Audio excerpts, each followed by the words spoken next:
Can you just maybe tell us in layman's terms, like how does it start in the gut? How is it that the gut affects every system of the body? So if you think about it, a lot of the bacteria in the gut absorb nutrients like B vitamins. All our nutrients are absorbed in the gut. Our water is absorbed in the gut. Think of the gut as one cell.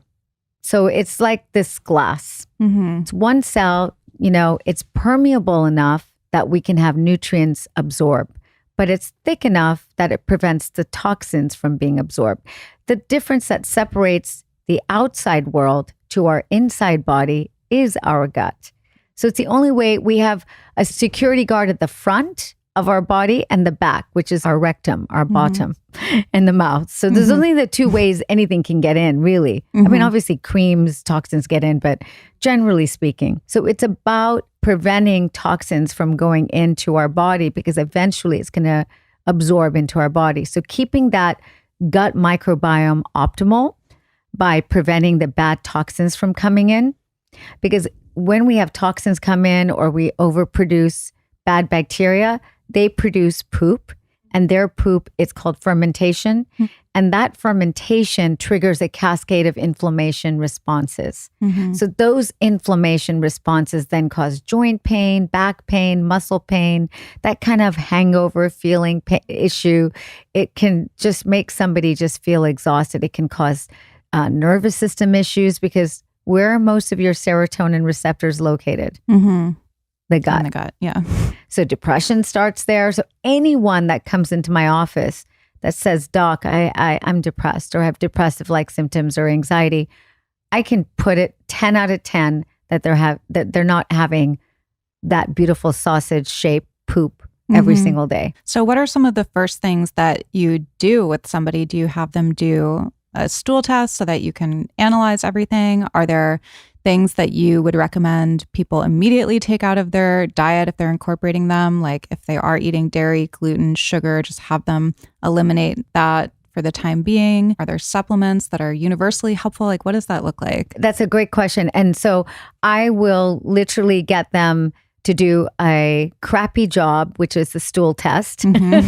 But someone's got to do it and they've got to do it. Pretty much every patient of mine does a stool analysis because I want to know who is actually living in the gut, all the good guys living there. I want to see how your short chain fatty acids are, which are some butyrates that are protective. I want to know about fat malabsorption. I want to know if there's any parasites, which bacteria are there.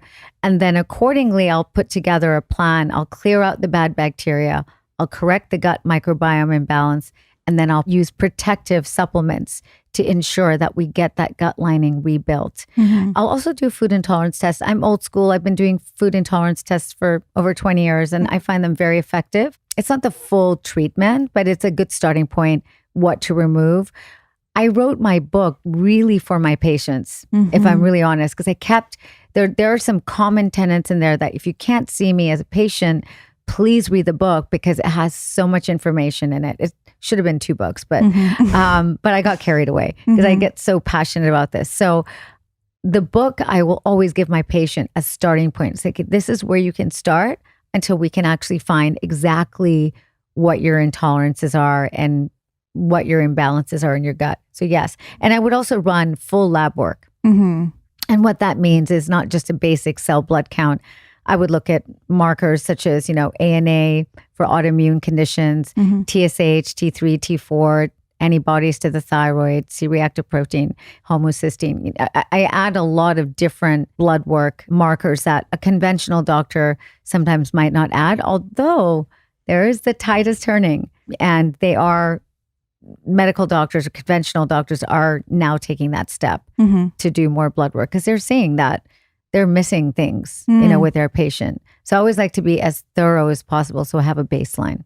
Yeah, I was going to ask you, why do you think that is? Is it because they're missing things, or is there kind of a shift away from traditional, MDs to naturopathic doctors and more integrative practitioners, or just an amalgamation of all of those things? It is, you're right. But it's really coming from you. It's coming from people like you that do these podcasts that educate and patients. Patients are now demanding to have blood work done. And when, I can tell a lot by looking at lab work. So I quite often tell my patients, hey, send us your, last 2 years of blood work. And I can see deficiencies that are forming before they've even happened when their medical doctor said, oh, just go home, you're fine. I'm like, no, you're iron deficiency anemia. And they're like, how did you know I'm having such heavy periods? How would you know that? I'm like, I can see it in your blood work. And they'll just be like, why didn't my medical doctor tell me that? I don't have an answer. I never say anything bad. I just say, I don't know what to say, but we're fixing it now. And, iron deficiency anemia is debilitating. And it's a large group of the population. Any woman that's menstruating, you need iron for so many biochemical reactions in the body. So I think it's important to read lab work and really understand it. And that's where naturopathic medicine is the king of all of that. We really, really know our stuff when it comes to biochemistry. What are some other pillars of overall health aside from like the lab work, the stool testing, obviously the nutrition? I know that, oftentimes there are other things like acupuncture incorporated and more of like an emphasis on the mind body. So could you talk about that a little bit? I'm a traditionally trained naturopathic doctor. I use every tool in my toolbox from what I learned over 20 years ago. So I will use homeopathy. I'll use Chinese herbs. I'll use botanicals. I'll use it all. I also do treatments on my patient, like energy work with cupping. That really is helpful. I'm trained in acupuncture, but in the state of California, I cannot perform acupuncture on patients, even though that's one of my gifts. We don't call it acupuncture. We can sometimes inject homeopathic remedies into different meridian points, which is what I'll do for people with pain. So I use a lot of my tools in my toolbox, and I love these. My patients love it because I can treat them for almost anything using all the tools in my toolbox. IV, intravenous therapies, really, I custom make IV therapies. It's not just like mainly fluid. It's not just mainly saline. Rather, it's it's putting nutrients in for you that you need. Like for example, if you're feeling not great today because you had all that dairy, maybe we need to work on an IV that's going to not just hydrate you, but allow your body's liver to eliminate that inflammation that occurred as a result. So I'll do something like that, do some energy work on the patient, and they'll literally leave feeling so much better. So we'll go do that after that. Sure, come on over. I'm like, what do I have? I'm sure you have time.